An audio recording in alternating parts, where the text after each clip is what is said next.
തത്സമയ റിപ്പോർട്ടുകളുമായി 24 വാർത്താ സംഘം ഇപ്പോൾ ദുരന്ത ഭൂമിയിലുണ്ട്. എസ് വിജയകുമാർ ഇപ്പോൾ ചൂരൽമലയിൽ നിന്ന് തത്സമയം ചേരുന്നുണ്ട്. വിജയകുമാർ, നേരത്തെ ആ ദുരന്തമുണ്ടായ സമയത്ത് അവിടുത്തെ കാഴ്ചകൾ നമ്മുടെ മുൻപിലുണ്ട്. വിജയകുമാർ അവിടെ എത്തിയതാണ്. ഒരു വർഷത്തിന് ശേഷം അവിടെ എത്തുമ്പോൾ എന്താണ് അവിടുത്തെ കാഴ്ചകൾ?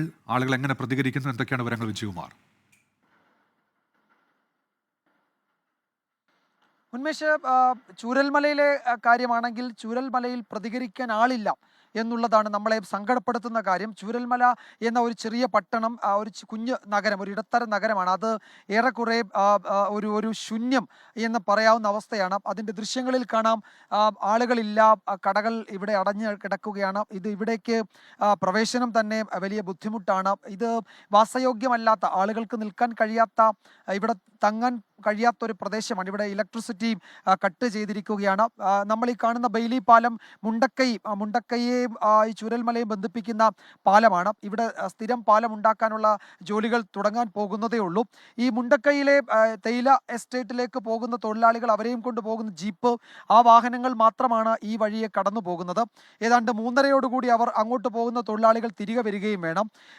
ഒരു തരത്തിൽ പറഞ്ഞാൽ ഒരു വല്ലാത്ത ഒരു എന്താണ്, ഭീതി ജനിപ്പിക്കുന്ന ഒരുതരം അന്തരീക്ഷം ഇവിടെ കാണാൻ കഴിയുന്നുണ്ട്. നമുക്ക് വലിയ ആളുകളിൽ അങ്ങനെ വലിയ എന്താണ് ഒരു ഭയത്തോടു കൂടി ഈ പ്രദേശത്തേക്ക് വരുന്ന ആളുകളെയൊക്കെയാണ് നമ്മൾ ഇവിടെ കാണുന്നത്. പ്രതികരിക്കാനൊന്നും ആളുകൾ ഇവിടെ നമ്മൾ കാണാറില്ല. രാവിലെയൊക്കെ നമ്മൾ വരുമ്പോഴും ശൂന്യമാണ്. ഇപ്പോഴും നോക്കൂ, ഇവിടെ ആ ദൃശ്യങ്ങളിൽ കാണാം, ഒരു KSRTC ബസ് ഇവിടെ കിടക്കുന്നുണ്ട്. അത് മേപ്പാടിയിലേക്ക്, കൽപ്പറ്റയിലേക്ക് പോകുന്നതാണ്. നേരത്തെ മുണ്ടക്കൈ വരെ പോകുന്നതാണ് ആ KSRTC ബസ്. ഇപ്പോഴത് മേപ്പാടി, ഇവിടെ ചൂരൽമല കൽപ്പറ്റ മാത്രം ഓടുകയാണ്. ഒരു പ്രൈവറ്റ് ബസ് ഉണ്ട്, അതിനെന്തോ തകരാറുള്ളത് കൊണ്ട് അത് പരിഹരിക്കാൻ വേണ്ടി കിടക്കുന്നു.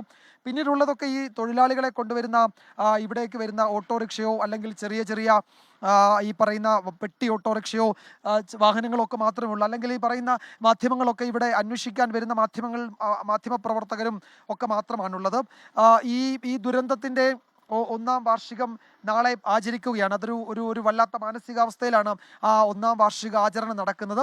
ഇവിടെ ഈ നിൽക്കുന്ന ആളിനെ ഒരു പക്ഷേ പ്രേക്ഷകർക്ക് അവരുടെ മനസ്സിൽ നിന്ന് പോയിട്ടുണ്ടാകില്ല എന്നാണ് ഞാൻ കരുതുന്നത്. ഷീജയാണ്. ഷീജ ഇവിടുത്തെ ആശാവർക്കറാണ്, പൊതുപ്രവർത്തകയാണ്, സാമൂഹ്യ പ്രവർത്തകയാണ്. ഈ ദുരന്തത്തിന് ഇരയായ ഒരാൾ കൂടിയാണ്.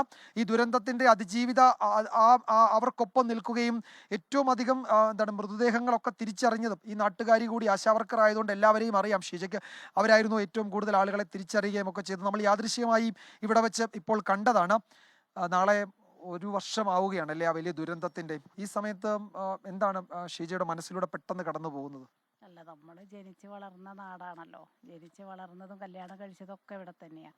അപ്പോൾ ആ ഒരു നാടാണ് എന്താ പറയുക, സെക്കൻഡുകൾക്കുള്ളിൽ അല്ലെങ്കിൽ മണിക്കൂറുകൾക്കുള്ളിൽ ഈ ഒരു അവസ്ഥയിലുള്ളത്. നമുക്ക് വേണ്ടപ്പെട്ടവരും പ്രിയപ്പെട്ടവരും എല്ലാവരും നഷ്ടപ്പെട്ട ഒരു ദിവസം. അത് ഓർക്കാനേ ഇഷ്ടപ്പെടുന്നില്ല ശരിക്കും. തിരിച്ചു പിടിക്കാനുള്ള, അതിജീവനത്തിനുള്ള പോരാട്ടം അത് ഫലം കണ്ടു തുടങ്ങിയിട്ടുണ്ടോ ഈ 1-ാം വർഷം നമ്മൾ നോക്കുമ്പോൾ? 1-ാം വർഷം പൂർണ്ണമല്ലെങ്കിലും കുറേ കാര്യങ്ങളൊക്കെ തന്നെ ഉണ്ട്.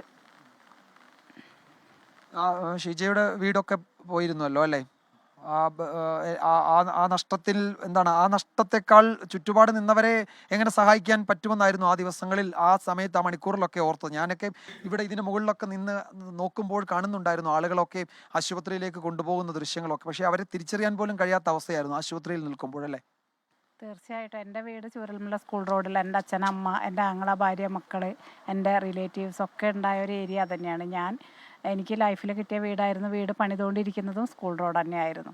അപ്പോൾ രാത്രിയിൽ ഉരുൾപൊട്ടിയ സമയത്ത് ഫസ്റ്റ് എനിക്ക് കോൾ വരുന്നത് മുണ്ടക്കയിൽ നിന്നാണ്. മുണ്ടക്കയിൽ നിന്ന് കോൾ വന്നതിന് ശേഷം എൻ്റെ ആങ്ങളെ വിളിക്കുകയാണ്, നമ്മളെ ഇവിടെ ഇങ്ങനെ ഉരുൾപൊട്ടി എത്തിയിട്ടുണ്ട്. അപ്പോൾ നിങ്ങൾ എവിടെയാണെന്ന് ചോദിച്ചപ്പോൾ എൻ്റെ അച്ഛൻ സ്ട്രോക്ക് വന്ന് കിടക്കുന്ന ഒരാളായിരുന്നു. എൻ്റെ അച്ഛനെ എടുത്തിട്ട് ഇവർ പറമ്പിലേക്ക് ഓടി കയറിക്കൊണ്ടിരിക്കുക. അപ്പോൾ പറമ്പിലാന്ന് പറഞ്ഞു. എല്ലാവരും സേഫ് അല്ലേ എന്ന് ചോദിച്ചാൽ അവരെല്ലാവരും സേഫാണെന്ന് പറഞ്ഞു. പിന്നെ നമ്മളെ അടുത്തുള്ള കോൺടാക്റ്റുകളിലുള്ള മുഴുവൻ ആളുകളെ വിളിച്ചുകൊണ്ടിരിക്കുന്ന കുറേ ആളുകൾ കോൾ അറ്റൻഡ് ചെയ്തു, കുറേ ആളുകൾ സ്വിച്ച് ഓഫ്, കുറേ ആളുകൾ കിട്ടുന്നില്ല. ഈ ഒരു അവസ്ഥയിലൊക്കെ ആയിരുന്നു. പിന്നെ നേരം വെളുത്ത സമയത്ത് തന്നെ മോർച്ചറിയിലേക്ക് പോകാനുണ്ടായ കാരണം എന്ന് പറഞ്ഞാൽ നമുക്കറിയാം അവരേതായാലും സേഫാണ്. പിന്നെ നമ്മൾ അവരോർത്ത് ടെൻഷൻ അടിക്കേണ്ട കാര്യമില്ല. അവരെങ്ങനെയെങ്കിലും ക്യാമ്പുകളിൽ ആരെങ്കിലും എത്തിക്കും എന്നൊക്കെ നമുക്ക് ഉറപ്പാണല്ലോ. അതുപോലെ തന്നെ 2019 മുണ്ടക്കൈ ഉരുൾപൊട്ടിയ സമയത്ത് ഞാൻ ഈ വാർഡ് മെമ്പർ കൂടെ ആയിരുന്നു. അപ്പോൾ നമുക്ക് അന്ന് വന്ന ബോഡികളൊക്കെ നേരെ PHCയിലേക്കാണ് വന്നത്. ആ ഒരു എക്സ്പീരിയൻസ് ഉള്ളത് കൊണ്ടും പിന്നെ ഒരു ദുരന്തം നടന്നു കഴിഞ്ഞാൽ ദുരന്ത മേഖലയിൽ സർക്കാർ സംവിധാനങ്ങൾ ഉൾപ്പെടെയുള്ള എല്ലാ ഇതും പിന്നെ രക്ഷാപ്രവർത്തകർ ഉൾപ്പെടെ എല്ലാ സംവിധാനങ്ങളും ആ ദുരന്ത മേഖലയിൽ എത്തുന്നു. അതുപോലെ തന്നെ ക്യാമ്പുകൾ ശരി, ഏതായാലും നടുക്കുന്ന ഓർമ്മയുണ്ട്. ദുരന്തത്തിന് ഒരാണ്ട് തികയുമ്പോൾ ഇപ്പോഴും ആ ഓർമ്മകൾ അവിടുത്തെ ആളുകൾക്ക് അത്ര ആഘാതമായി തന്നെ നിലനിൽക്കുന്നുണ്ട്.